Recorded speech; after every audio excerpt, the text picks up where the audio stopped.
Hey everyone, welcome to the channel.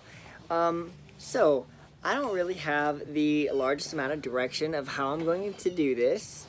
I do have an idea. Of course, you see all those beautiful looking YouTubers who are just all set up and have the good camera, the mic, like the editing. And so I'm really gonna do this off rip. I've done a lot of, when I did my rap videos, I kind of did them. And if I messed up, you had to kind of figure out and work out if you kind of lost track or not. And I think that was actually a good skill to kind of develop anyway. So at this point, I don't really have a basis. So I know what I want, but I kind of feel like you got to start somewhere. And I'm also the kind of person where as I talk, as I start, then I feel like I'll be able to grow into the future with how I kind of want things to go and see things going. So ultimately, this is a financial sort of educating, brainstorming tips, tricks, and strategies sort of channel. I want to kind of give my perspective on different things and what I've practiced from where I'm currently at, because I kind of feel like you see a lot of the people who who give actually really great advice and financial advice and tips and tricks and strategies and everything. But it kind of seems like almost a lot of the time they end up being like way up here, and so it's like when I'm not really far ahead. I've done well for myself, but I still have a lot of room to go to if I was going to be anybody like Graham Stephan, or if I was going to be anyone like there's another guy who I've watched on YouTube and I can't remember his name, but he gave really great advice too in different ways to kind of effectively manage your money and use your money. I have so many ideas, guys, and that's basically what this is. This is the orientation. I want to hear your questions. I want to hear your problems. I was dropping on Facebook different questions and just trying to kind of poll and survey and see what people knew, how people used their money, how much they were spending per month, and just get an idea. And I got some really good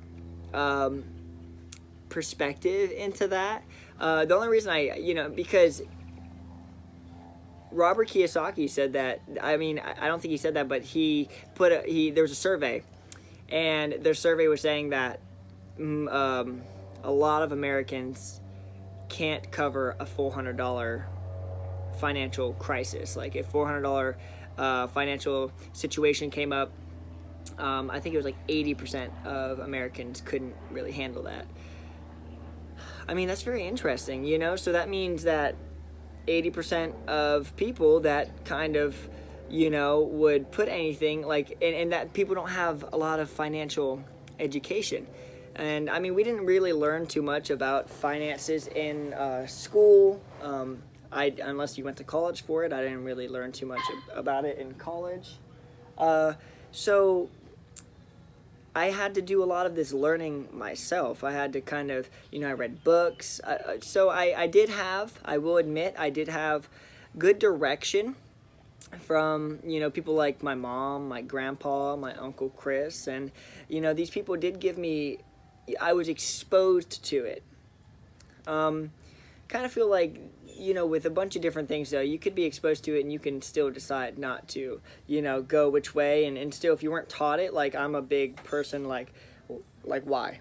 If you tell me something, if I don't really know why it's going to help me or why it's beneficial for me or what's the long-term effects, I'm not sold on it, so I don't end up pursuing it and putting it into play. And I feel like that's probably a lot of our cases. Like, I just posted up on Facebook, should I vote?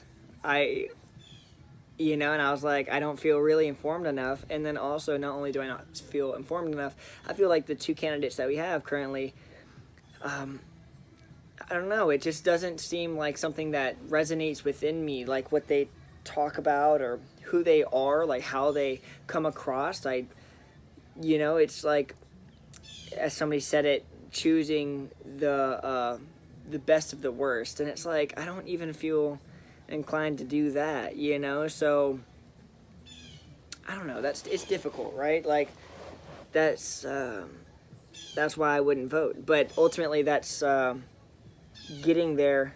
I kind of lost my train of thought on that, but yeah. So it's just I don't feel informed enough. So continuing on. Basically, I have so many different ideas, and I have different series that I want to begin with on this channel. I'm going to go down some of these questions and really kind of how I got to doing this. I've always wanted to have, I'm interested in finances. I think it's like one of those elusive and taboo subjects and topics. There's a point where I was told you don't ask people about what they make or what they spend or this, that, and the other. I never understood that, and so with these questions, I was basically, because I got my real estate license, and with my real estate license, you run into people who can't get their own place because of credit issues or because of, low budgets. And then low budgets is like, people don't really get what they want, or they see what they can afford and they're not really happy with that. And then it's like know-how. Like, let's say you have both of those, but like know-how or ambition, which that's going to be something that I want to get to later on as well. With this channel. So, and we'll figure out how this works. This is very interesting. I'm very excited to be able to do this. And so these are some of the questions. Basically, it started with, why is money important? How to fix your credit, how to build your credit. Why is credit important? I'm also going to jump into this and say, I believe questions are, if you can ask yourself a very good question, you all of a sudden can, as I would say, enter a new part of the map.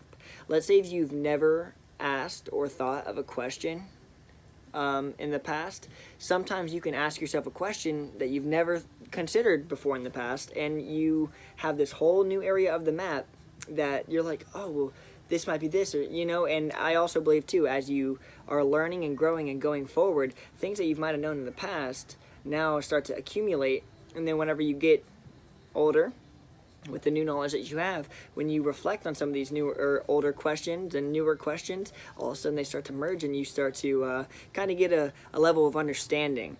So it's always, and that's why I love documenting, I love noting. I actually wanted to kind of note during this, but I want to go over the questions first. I want to do so much, but I don't want to go over too much time and lose you guys. So we left off on, why is credit important? What is the very first step? I kind of came back to that question. That's a question that I continued to ask myself throughout this entire process of writing all of these questions. What is the very first step? That's what I'm still trying to find, maybe through the masses, through the people watching this, what is the majority of you? And I'm sure, I know there's going to be multiple ones, but maybe I can figure out how to tie them all together into one video and figure out what is the very first step, or where is the origin to finances, that we can figure out how to get people in the right direction, on the right trajectory, to start doing well for themselves. And it's not even about being wealthy. It's not even about being massively successful. I mean, of course, I have my goals, you have your goals, but my goal, Grant Cardone and a lot of other people have instilled this in me, that, listen,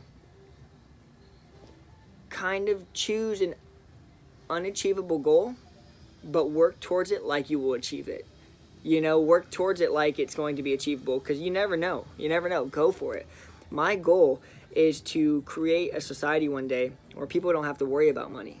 Not where oh, I can be a financial advisor, or oh, I can take care of your finances or give you the key.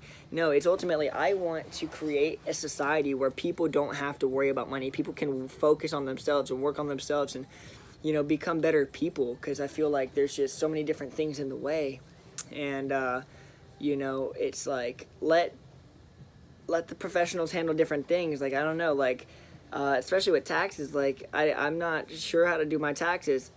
health insurance. I'm not sure about health insurance. I feel like so many people get screwed with that too. It's just, there's a lot of things that, I don't know, maybe I'll run for president one day. Mark this date and time. I don't know, but what is the first step? We're just going to jump back to that, okay? Do you want to own your own home one day? I posted that on Facebook. Why is it a good idea to buy a house? What is holding people back from getting their own place? Why would someone get their own place? You know, freedom, pride, family, accomplishment, space. I feel like it's separated maybe into two categories, two plus categories. People who don't really care, and then people who want to but don't know. And then there's like intricacies and variations of that. These are a series that I desire to divulge more into. And it's something that I think I kind of created this part. This is where I just really categorize different ways to understand money. So there's how to grow money, right? So like invest, grow, put a seed in the ground and grows it, say, and put your money in an investment account and watch it grow. How to stretch your money, let's say, getting a piece of toilet paper and, cutting it in half. I might not be the best example, but you know what I'm saying. It's just like, let's say, cutting your sponges in half and using your sponges and getting the most out of it. You're stretching your money. You're getting the most out of your money. How to save money, okay? So there's different ways to save money. And then how to make money, right? So those are literally 4 different categories. And so those are ways to use money, but then you also want to know how to handle money, which will tie in, and handle money, or how to use money effectively, which will tie in directly with money discipline, because there's a mindset about money. Think and Grow Rich. Very, very awesome book. I highly recommend it. And then another series is Time Equals Money, Efficiency and Minimalism. Those are huge. The less time that you're spending cleaning, and there's a bunch of, you look at cleaning as a big broad thing. There's sweeping, there's dishes, there's what else, laundry, there's all of it. There's so many different things. The lawn, which is kind of like cleaning, but there's when you can try to figure out how to be more efficient, I think the other word is maybe efficacious, with those activities, there's more time that can go into anything, whether it's the things that you want to do. And then that's where it's kind of like you need to make sure that you're not spending your time unwisely. So that's going to be along the money discipline. I think this is such a great idea to do this financial YouTube, because it would not only help others, but it would also benefit me as well, in different ways, but ultimately because I love this. The part of it though is these 2 sayings. I love it. It's easier said than done, and you got to practice what you preach, right? So we could talk about this all day, and that's where the money discipline comes in, because we're going to talk about these ideas. I could tell you, don't rev your engine, don't be speeding, but because ultimately, if you break it down, you're using more gas to accelerate, or if you're racing with people, you're using more gas to accelerate. But then it's like, are you going to not do that? And there's in-betweens that we're also going to talk about. We're going to break those down too. Like, when is it, and I'm not condoning speeding, go the speed limit legally. You didn't hear that here. But what I'm saying is it's just going to be an example of okay, why are you speeding? Why are you going to decide to speed, right? Because break down the pros and cons. I think you can do that with everything, different things in life. So you're wasting gas. You're also creating more, putting more work on your engine, these different parts on your car. And so then you're going to have to replace those. And so that is the cons. But then the pros might be that you are getting somewhere faster, and maybe that's what you need to do. Maybe you need to get somewhere faster. But then this is also at the con and the caution that, what if you get pulled over and then you have a ticket? So there's a bunch of things to think about, and all of that comes into play. So with these puppies, there's so many puppies talking. We'll be wrapping this up in basically here in just a second. So, you know, money, knowledge, and discipline. Those are like the three biggest categories I feel like this all falls into. And we'll be